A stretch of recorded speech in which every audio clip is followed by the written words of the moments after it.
AD and BC are equal and perpendicular to a line segment AB.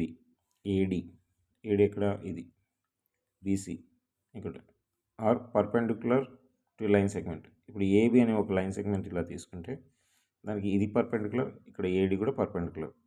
Then show that AD CD bisects AB అన్నాడు. CD bisects AB అంటే ఇక్కడున్నది ఇక్కడున్న దానికి equal అని చూపాలి. అంటే AO is equal to OB చూపాలన్నమాట. So first given AD is perpendicular to BC, AB, AD is perpendicular to AB. Next BC is perpendicular to AB. BC is perpendicular to AB. So ఇవి ఇచ్చాడు, అంటే ఇక్కడ 90 degrees వస్తుంది.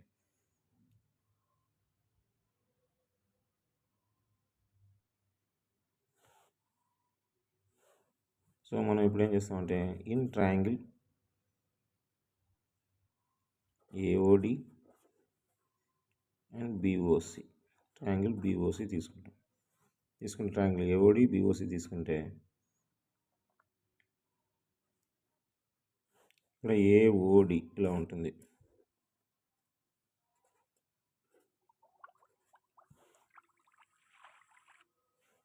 Next BOC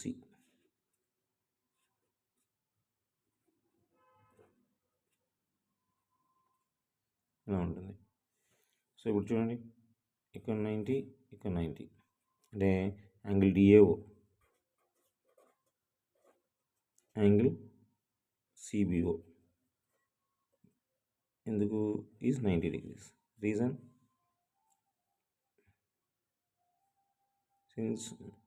since AD is perpendicular to AB and BC is perpendicular to AB.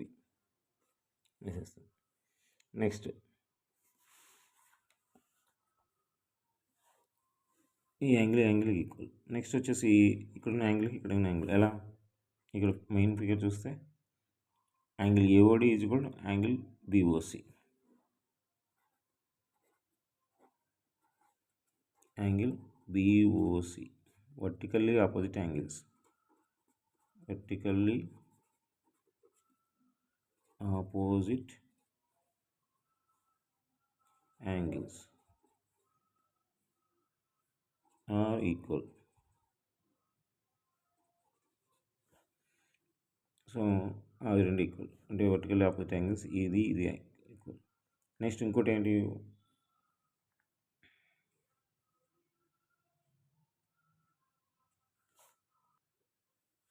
ఇంకోటి AD is equal to BC అన్నాడు. AD is equal to BC starting దీనికి ఇది equal. So మీరు చూస్తే ఇది angle side criteria. From angle side congruency. ఇప్పుడు triangle AOD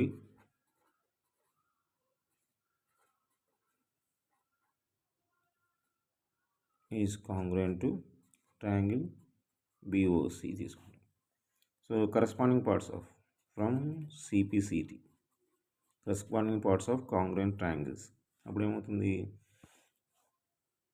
ఇది దీనికి ఈక్వల్ అవుతుంది, అంతే కదా. ఇది దీనికి ఈక్వల్ అంటే CD బైసెక్స్ AB అన్నట్టే కదా.